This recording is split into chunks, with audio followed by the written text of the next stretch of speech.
So how did your relationship with Tupac come together? My work with Tupac came about from me and Riff, rapping is fundamental, tagging along with Big Daddy Kane to the Budweiser Superfest at Madison Square Garden. I believe that was '92. And you had all these acts on the bill. I remember Keith Sweat, SWV, so we backstage, and Tupac, he was walking towards me, and he was pointing, and he was like, yo, I gotta get with you, man. I've been looking for you.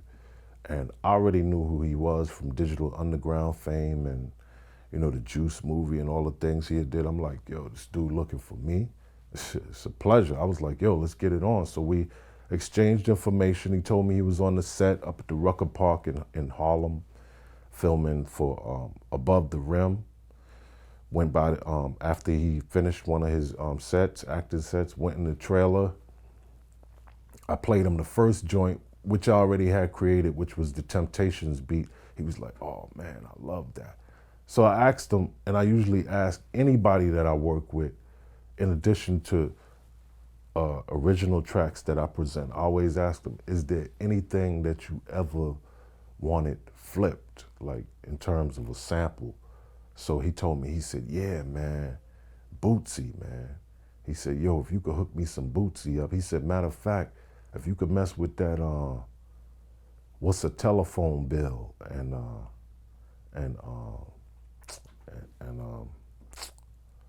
what's a telephone bill and Munchies for Your Love. That was the other one. Munchies for Your Love became the original Runnin', which we know now as with the Eminem remix with the Tupac and Biggie song.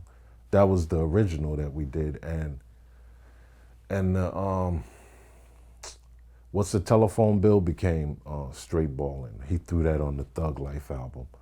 Smart dude, man. He took all the songs that we were working on and just dispersed them to different albums. Temptations and If I Die Tonight, he threw that on Me Against the World. Straight Ballin', he threw that on Thug Life.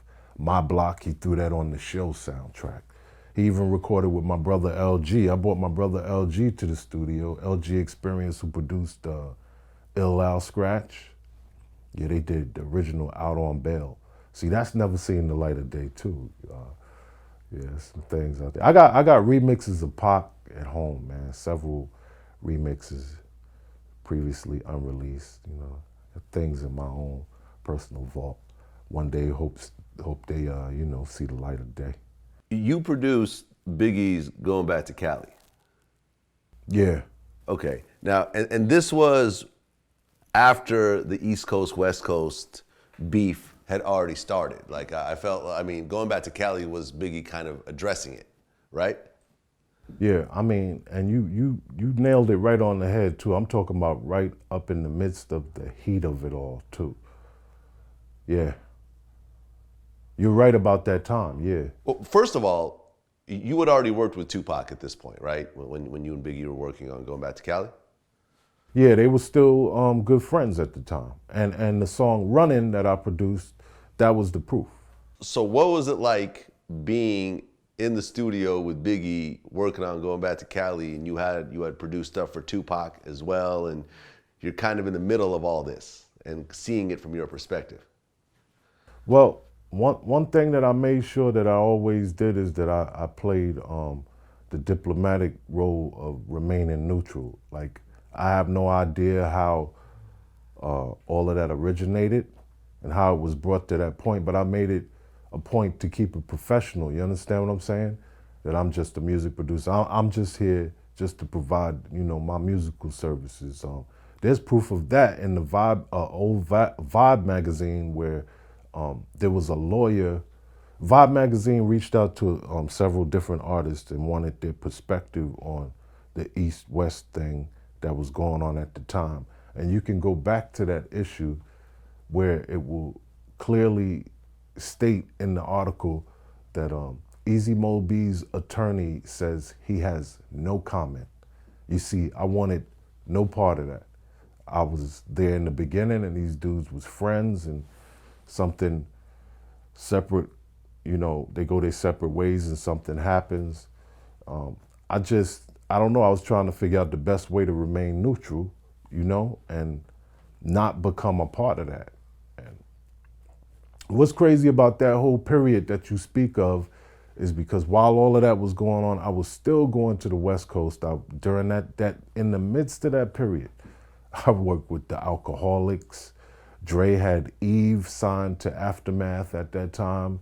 Worked with her, did something that never came out. I even worked with Lady of Rage on Death Row. I know people were like, whoa, listen, I'm a businessman. I'm a businessman, you know? If people want that music, they want to work with me, I'm going to work. I don't think that Quincy Jones would have ever took that route and, you know, decided, no, I'm not going to work with you because you ain't friends with, I mean, what do you do in the midst of a situation like that? You still somehow got to manage to remain professional. And I figured, you know, that's the best way I could go about it. Going back to Cali seemed like Biggie was kind of trying to play things down. You know, like basically saying, you know, Cali, great place to visit. You know, I still fuck with the West, that type of thing. Like, how did the whole concept of that song come together? And did he talk about sort of what he wanted to do? And, you know, because, you know, it used more Bounce to the Ounce, which is a West Coast beat, which I'm going to talk about was that. being used by a bunch of West Coast artists at the time. You flipped it different, but, you know, explain the whole process behind that song. Well, I can remember I went into the bodega, the deli right there on the corner in Brooklyn. I was living on Clinton between Gates and Green back then. And one night before I went in, I stopped at the deli right there on the corner, Washington and Fulton. That's right there, that strip right there. That's where Biggie used to hustle. But he was out of town in LA. He had traveled and he was out in LA then. So I saw Blake C. I ran into him and he said, yo, Mo, yo, you ain't heard your joint? He said, yo, Big laced your joint. It's fire. I was like, oh yeah? He said, yeah, it's called Going Back to Cali. I said, oh no, yo, no. He said, yo, don't worry. He said, it ain't negative or nothing like that. He said, matter of fact, he bigging up Cali. Now, I'll tell you what's crazy about the whole thing of Blake telling me that is because I submitted, I don't know, close to maybe about 70 something beats for the second album for Life After Death. Puffy turned them all down, you know, because it was a new direction, this album for Biggie. So on the first album, I had presented the idea for Renee and Angela's I Love You More. We all know that became I Love the Dough. So after he turned all those beats down, I came back to Puff. I said, yo, what about the I Love You More? And his exact words was, he was like, yo, hook it up. So I hooked it up, brought it back. That was one. Then secondly, I did my research with my ex-manager, Los from LA. Los, what's up? What's going on, man? Los is from LA, so he could tell me. I went to Los, I said, yo, check it out, man. I said, in New York, that joint that made all the house parties and the block parties just go crazy. I mean, like, gong, when dudes would want to bust their gun. I said, that record in New York always been like, Love Is the Message by MFSB. I said, yo, Los, in LA, what is that record, man? What's that record? With no hesitation, he said, man, Mo Bounce, Zap. I was like, word? He said, yeah. So I went back home, driving around in the car, and they happened to play it. 98.7 Kiss was still on the air. I'm driving, my eyes darting. I'm like, yo, hook that joint up. I said, hook it up and hook it. See, 1,000 rappers already used that, especially on the West Coast. So I said, yo, you hook it up like no other. And when Biggie fused his Going Back Together message together with that beat, it just was like the perfect. So people don't know that I was actually trying to. I loved it. I was actually trying to create some type of, unity or get everybody on one accord, if you will, even if nothing but musically. That was the whole point. So thanks, Los, man, for that West Coast research, man.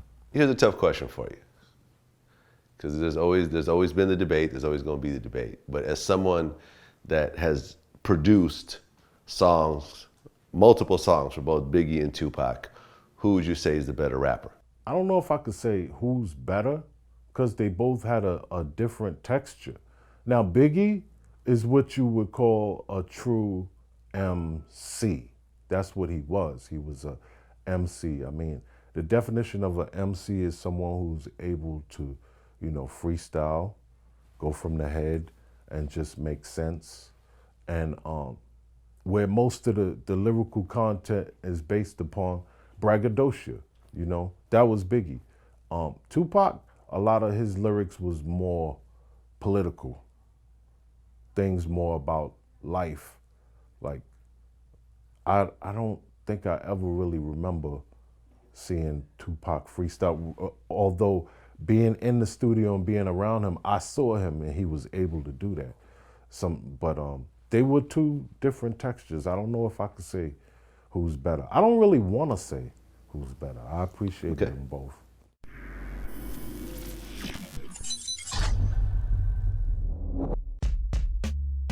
That's what I mean. We were dealing with those issues that's happening right now in 2015 and 1990. Were you with him when that happened? We was living together. You were living together. He had gone to the bank, came home all scarred up, mad. I took the pictures. And when Meek said it, he's not turning his back on the hood. I guess what he's saying is, you doing all this, man. Like, you doing this to blow the fuck up and to move on and bring your dudes out of it with you.